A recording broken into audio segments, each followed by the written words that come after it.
नमस्कार, बहुत बहुत स्वागत है आपका हमारे इस विशेष कार्यक्रम में और मैं हूं मौलिका शर्मा।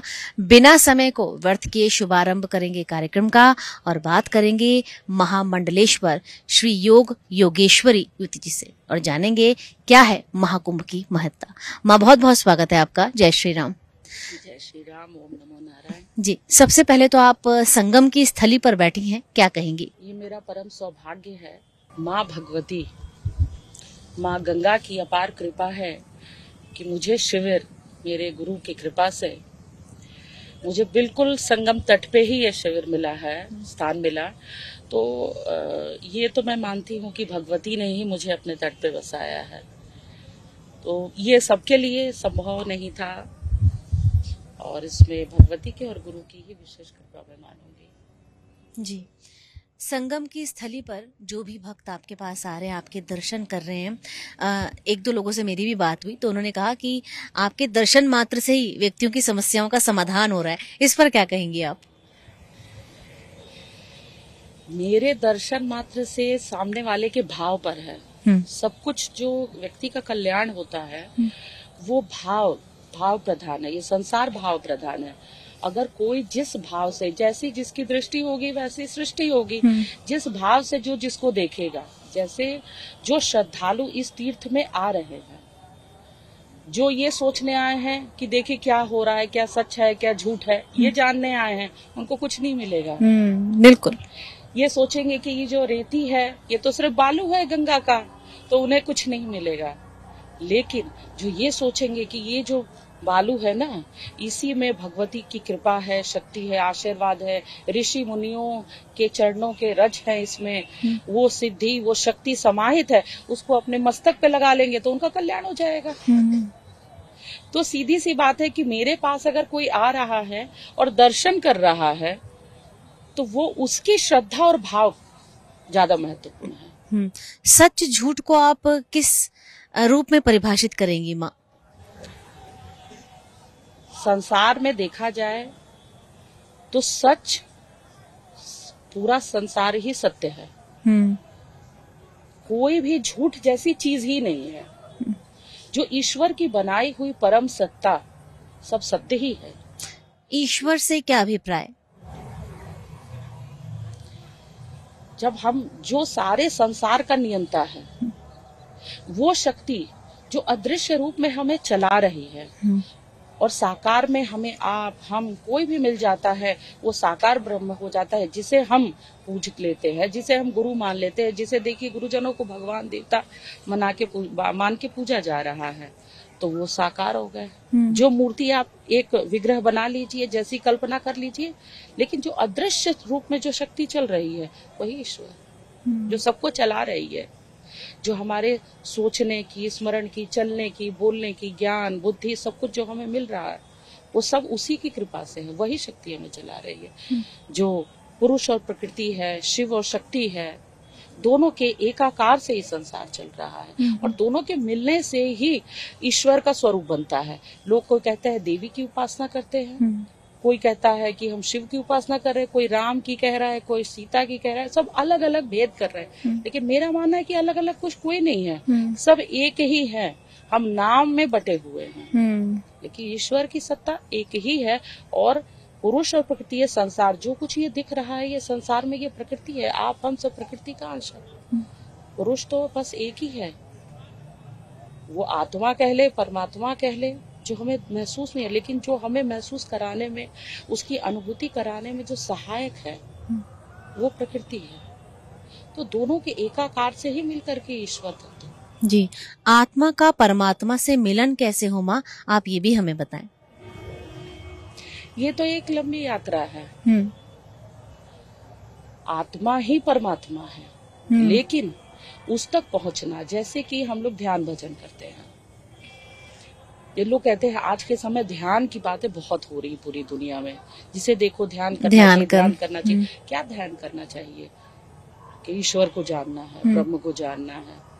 नहीं, पहले अपने को जानिए, सत्य। ये स्वयं को, ये मेरी मुझ तक की यात्रा है। हम अपने तक नहीं पहुंच सकते हैं, हम उस तक क्या पहुंचेंगे? बिल्कुल। तो मुझे अपने को देखना है, मुझे अपने को जानना है। हम पूरा जीवन अपने आप को स्वयं नहीं जान पाते हैं। अपना हाल हम समझाने नहीं, हम दूसरों की बातें ज्यादा करते रहते हैं। बिल्कुल बिल्कुल। हम तो एक कण भर हैं, तो अपना हाल जान ले और जो अंदर की यात्रा कर ले, जितना ही वो अंदर जाएगा वही अंदर उसको शांति मिलेगी। बाहर तो प्रकृति की हलचल है।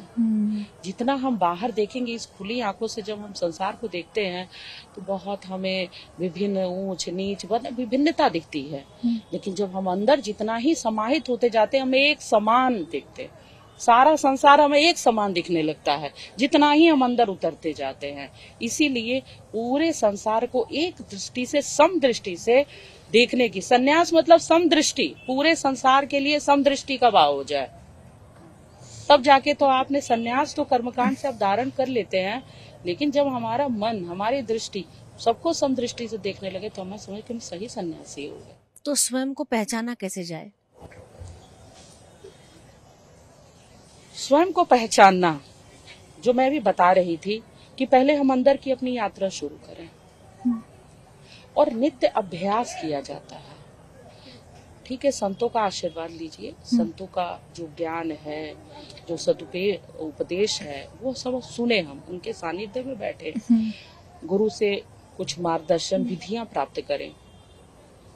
और जब हम ध्यान में नित्य अभ्यास करना हम शुरू करें, जैसे आधा घंटा बच्चे मुझसे पूछते हैं कि माँ ये बताइए हम कैसे शुरुआत करें।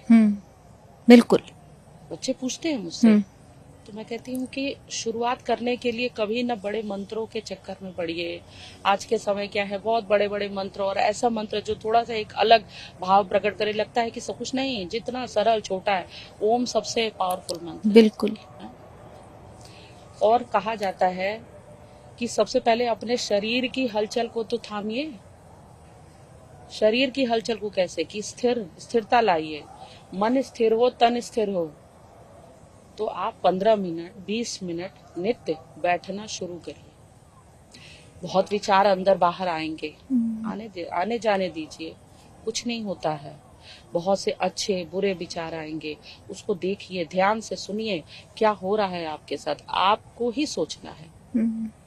और फिर आप क्या सोच रहे हैं जब एकांत में बैठते हैं। कहा जाता है हम अपने सच्चे, हम दुनिया के लिए काम करते हैं, दुनिया में मिलते हैं, उठते बैठते हैं, लेकिन हमें अपने लिए समय निकालना चाहिए। हमें अपने से स्वयं बात करना चाहिए।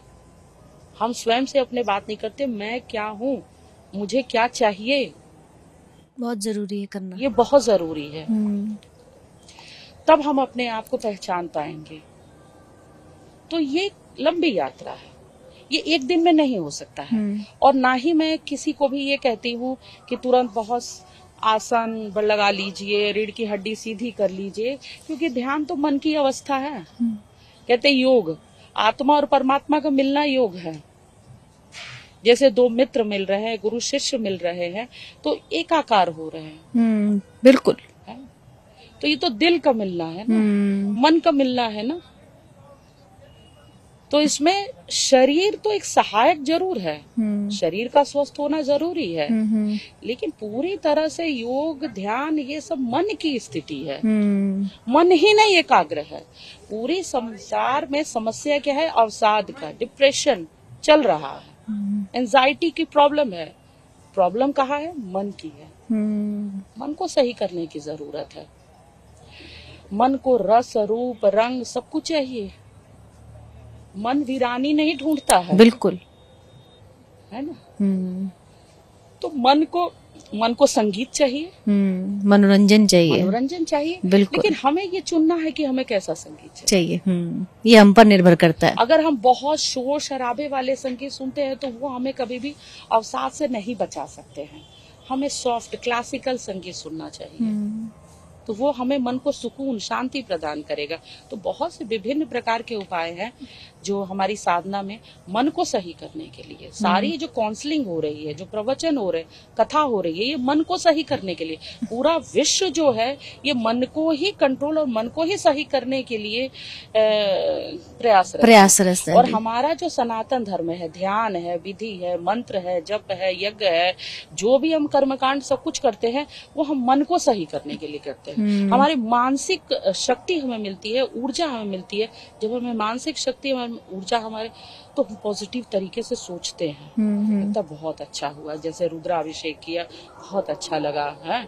तो वहां से उठे तो एक अंदर से प्रसन्नता हुई है, मन ठीक हुआ है। तब हम अच्छा सोचेंगे, चलो पढ़ लेते हैं, चलो अच्छा ये काम कर लेते हैं। उत्साह बढ़ जाता है। जी जी जी। तो ये बहुत जरूरी है। तो मन को सही करने के लिए ही सब सारे ये उपक्रम किए जा रहे हैं। जी, महाकुंभ पर क्या कहेंगी?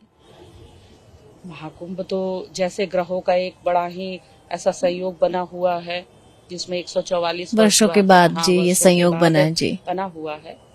लेकिन महाकुंभ में लोग आए और इस पवित्र जल में डुबकी लगाएं, क्योंकि ऐसे पल हमेशा आते नहीं हैं। सभी संतों से आप सुनी चुके होंगे, और कि महाकुंभ अमृत की वर्षा हुई, ये सभी कथाएं तो सभी जानते ही हैं। लेकिन हमारे मन में जो विष भरा हुआ है, ये भी तो ऐसे ऐसे जगह आ करके भेदभाव, एक दूसरे से जो हम लोग ने दूरियां बना ली हैं। आज के समय लोग सोशल मीडिया के द्वारा लोग से जुड़े हुए हैं, लेकिन फेस टू फेस मिलना बंद कर दिए हैं। फेस टू फेस लोगों को विश करना बंद कर दिए हैं। पर्व त्योहार में बस ऐसा लगता है कि हाँ भाई, व्हाट्सएप पर, फेसबुक पे, इन सब पे विश कर दिया, कहानी खत्म।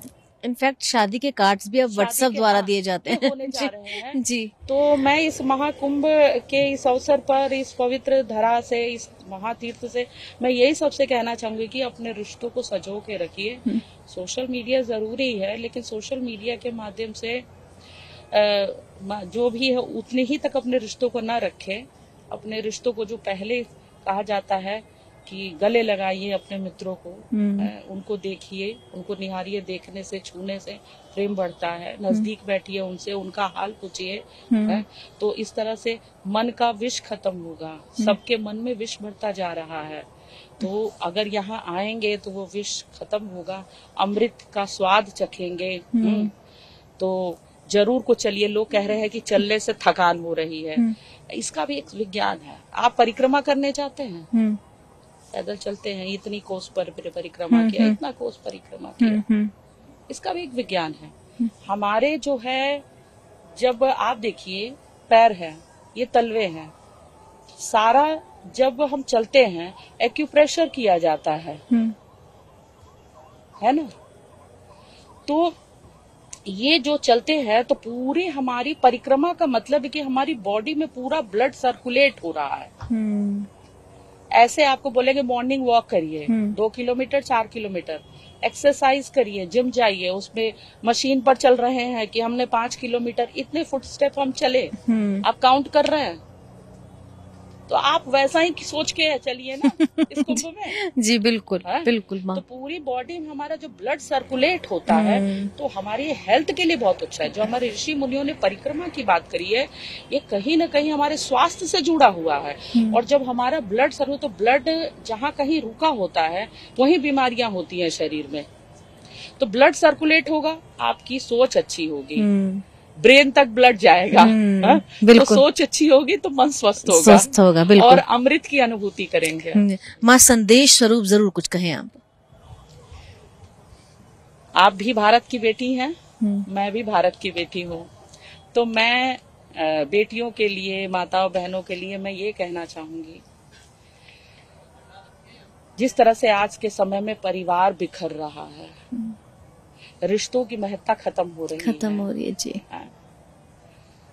तो हमारे पर ही इस राष्ट्र की, इस सनातन धर्म की जिम्मेदारी है। हम शक्ति हैं, हम पुरुष से अपनी तुलना न करें, हम उनसे ऊपर हैं। बिल्कुल। हम तुलना उससे करते हैं जो हमसे ऊपर हो। हम किसको टच करना चाहते हैं, किसके बराबर बैठना चाहते हैं, जो हमसे आगे हो। जो हमारे से पीछे हैं, हम पीछे क्यों होना चाहते हैं? वो हमसे, पुरुष हमसे पीछे है। हम तो शक्ति, हम विराट शक्ति का अंश है, भगवती का अंश है। बिल्कुल। हम जननी है, सृजन हमसे है ना। ये धरती माँ है, भारत माँ है, हम माँ है, ये माँ है। तो माँ से बड़ा महामंत्र कोई नहीं है। और ये संसार ही सारा जगत जो है वो माँ में है, तो ऐसा मान के चलिए और परिवार को सजो के रखिए, धर्म का सच्चे रूप से पालन करिए। बस मैं महाकुंभ से यही कहना चाहूँगी। बहुत बहुत सुंदर जानकारी इस कार्यक्रम के जरिए आपने हमारे तमाम दर्शकों को दी, और एक खूबसूरत बात जो आपने कही कि माँ से बड़ा महामंत्र और कोई नहीं। आप यूं ही बने रहें और देखते रहें श्रद्धा MH1।